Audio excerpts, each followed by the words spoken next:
What is going on, everybody? Welcome to another video, and in this video we are going to take a look at 7 foods that I discovered after going vegan.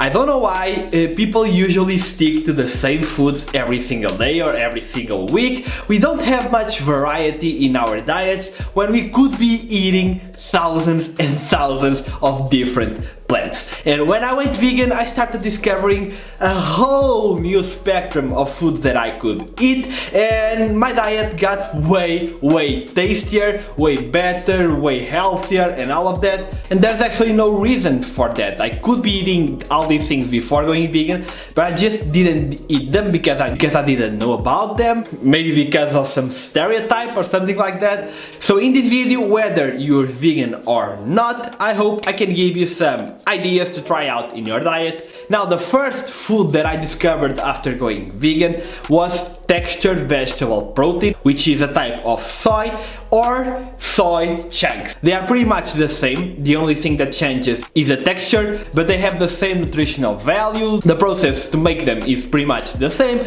and this is probably the best option for protein that you have for anybody, whether you're vegan or not. Because I was on a bodybuilding diet before going vegan, and I was obsessed with protein. Obviously, I was trying to get a lot of protein. I was eating tons and tons of meat, and when I found out the nutritional value of textured vegetable protein, I lost my mind.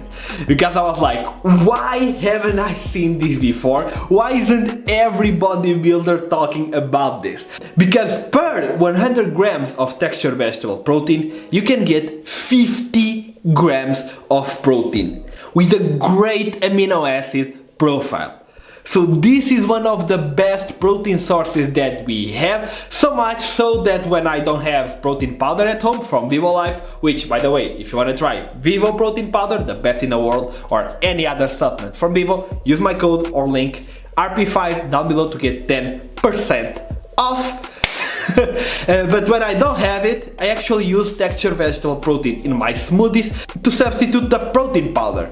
For reference, usually meat has between 20-30 grams of protein per 100, and textured vegetable protein has 50. And it still has a lot of minerals, especially iron. It still has a lot of fiber, so it's a really great food to have in your diet. Usually I use textured vegetable protein for bolognese, for lasagna, and it's actually pretty much the same as meat as far as taste goes. So I don't see really any difference as long as you cook it the exact same way. The number 2 food that I've discovered after going vegan was seitan. Seitan is wheat protein, is gluten, is 100% gluten, so don't eat seitan if you're gluten intolerant, but if you're not, then you can use seitan because it's also a great protein source.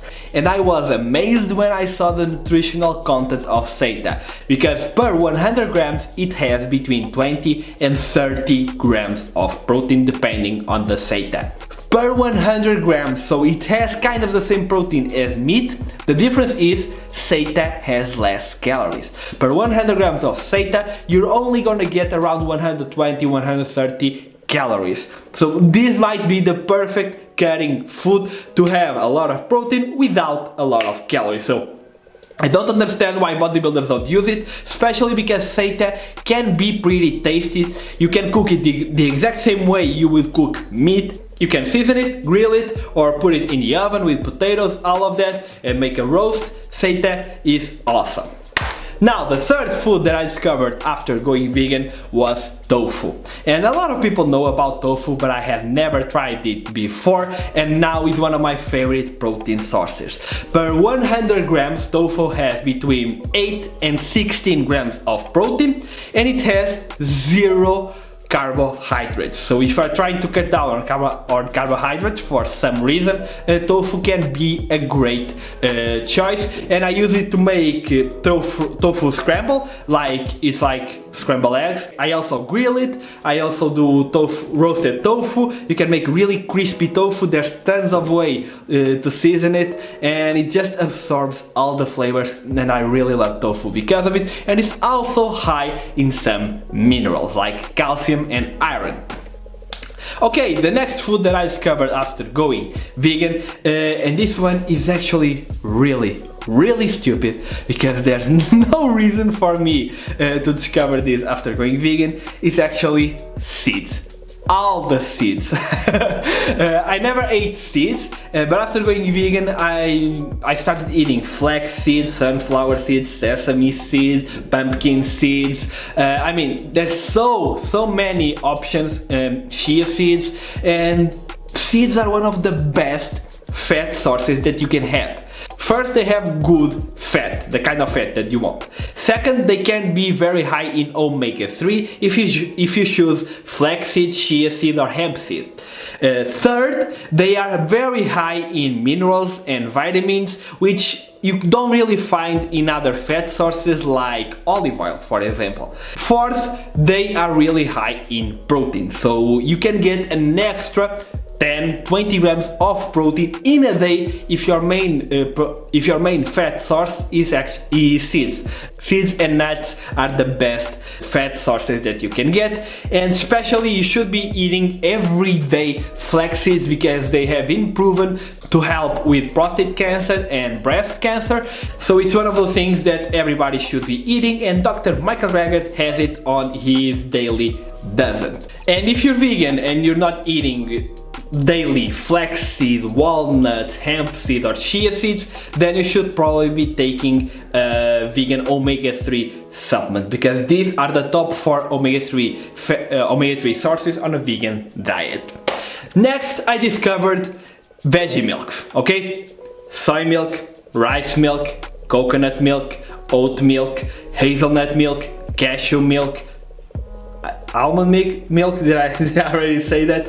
I mean, there's so many types of veggie milks, and I didn't really drink milk before going vegan, but after going vegan I started making every single day my oat porridge with soy milk, because it's the cheapest. If it was cheaper, I would get almond milk every day, but well, it's really expensive. Okay, and the last thing that I discovered after going vegan was vegan meat substitutes. Now, there weren't a lot of them back then, because I've been vegan for 4 years and 4 months, kinda, but now there's a lot of great options. You got the Beyond Meat product, especially the Beyond Meat burger, Beyond Meat sausages. You got the Impossible burger. You've got Linda McCartney products, like Linda McCartney sausages are so good. I mean, there's lots of great vegan meat options, and as time goes by, more and more are becoming available, and I think everyone should try them. Don't make them a staple on your diet, but you can eat them in moderation, because in a lot of cases they are actually better than the meat that they are trying to substitute. For example, I don't understand why anyone would still eat regular sausages. I just don't understand. Vegan sausages taste exactly the same, and they are not carcinogenic. They are not byproducts of the animal industry, which is actually kind of disgusting the way they make sausages. So I really don't understand how people are still eating regular sausages if they have the other option. So that's it for the video. Hopefully you enjoyed it. Let me know down below which foods did you start eating after going vegan. Subscribe to the channel if you're not subscribed already, and share it with a friend, by the way. Try and make this channel grow, and I'm gonna see you all in the next video.